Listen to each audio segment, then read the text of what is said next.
অভিভাবক অভিভাবিকাবৃন্দ, আমার ছোট ছোট স্নেহের সোনামণিরা, তো স্যার আমাকে কিছু সময় সংক্ষেপে কিছু কথা বলার সুযোগ দিয়েছেন, এজন্য স্যারকে অনেক ধন্যবাদ।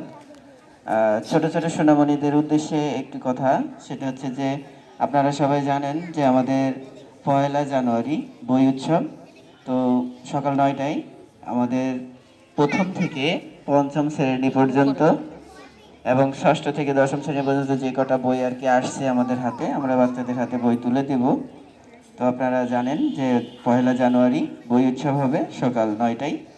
সকল শিক্ষার্থীদেরকে উৎসাহ প্রদান করবেন। যেহেতু একজন অভিভাবক আমাদেরকে একটা দিক নির্দেশনা দিয়েছেন, আমাদের আসলে কি এটা স্ট্রিক্টলি থাকে। স্ট্রিক্টলি বলতে আমাদের যখন অ্যাসেম্বলি হয়, অ্যাসেম্বলি হওয়ার সময় আমাদের যখন 8:30 বেজে যায় বা অ্যাসেম্বলি টাইমে শুরু হয়ে যায়, আমরা গেট বন্ধ করে দিই। তবে এই বিষয়টা আমাদের স্যার অবশ্যই এটাকে স্ট্রিক্টলিভাবে আমাদের নির্দেশনা দিবেন। আমরা অবশ্যই সময় অনুবর্তিতা শিক্ষার্থী শুধু না, শিক্ষক শিক্ষিকাদের ক্ষেত্রেও প্রযোজ্য। যেহেতু এখানে একটা শিক্ষা প্রতিষ্ঠান, শিক্ষক শিক্ষিকাদেরও সময় মেনটেন করতে হবে, বাচ্চাদেরকেও সময় মেনটেন করতে হবে। সেই ক্ষেত্রে আমি বিনীতভাবে অনুরোধ করব, আমরা যারা সহকারী শিক্ষক শিক্ষিকাবৃন্দ আছি, যে অনেক সময় এরকমও দেখা যায় যে আমাদের ভিতরেই আমরা ক্লাসে দেখা যাচ্ছে যে সময় ক্লাস শুরু হয় আমরা তার 5 মিনিট পরে ঢুকি, অথবা একদম জাস্ট টাইমে ঢুকি, কিন্তু আমাদের উচিত 5 থেকে 10 মিনিট আগে ক্লাসে ঢোকা। এই জন্য আমরা ক্ষমা চেয়ে নিচ্ছি আপনাদের কাছ থেকে, সকল সহকারী শিক্ষক শিক্ষিকাবৃন্দ থেকে। আমরা আমাদের সময় অনুবর্তিতা মেনে চলার চেষ্টা করব ইনশাল্লাহ।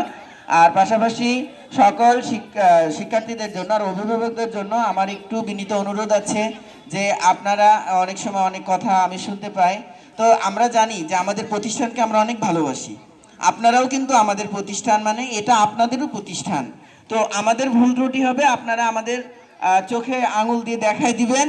পাশাপাশি আপনাদের মাধ্যমে এই যে আজকে যে অভিভাবক আছে, আগামীতে যাতে দ্বিগুণ অভিভাবক থাকে, শিক্ষার্থী থাকে, এটার প্রচারণা অর্থাৎ প্রতিষ্ঠানের সুনাম, এটা কিন্তু আপনাদের মাধ্যমে ছড়ায়। অতএব আপনারা একটু এই বিষয়টা নিবেন যে সমস্যাটা, এটা যদি সমস্যা মনে করে আপনি রেখে দেন আপনার ভিতরে, তাহলে আমরা কিন্তু জানতে পারবো না। ফলশ্রুতিতে আপনার ক্লাসের বাচ্চারা, আপনার বাচ্চাদের ক্লাসের শিক্ষার্থী কমতে থাকবে, তখন আপনাদেরই খারাপ লাগবে, স্যার এই কটা বাচ্চা থেকেই আসলে ক্লাস কার্যক্রম মনোপ্রত হয়। আসলে মনোপ্রত হওয়ার জন্য যদি আপনি আগের থেকেই আমাকে বা আমাদেরকে যদি বলেন যে স্যার এটা করলে কিন্তু বাচ্চা বাড়বে, আপনারা আমাদেরকে পরামর্শ দেন। এবং পাশাপাশি আমাদের যে প্রতিষ্ঠানের যে কার্যক্রমগুলা, এই যে চার্ট চার্ট ভিত্তিক পড়ালেখা, একদিন বাচ্চা স্কুলে না আসলে তার খোঁজ নেওয়া, তারপরে যে শিক্ষার্থীর কতটুকু মান উন্নয়ন হয়েছে সেই বিষয়ে প্রত্যেক মাসে মাসে মাসিক ট্যুর করা, সাপ্তাহিক ট্যুর করা, তারপরে এই জিনিসগুলা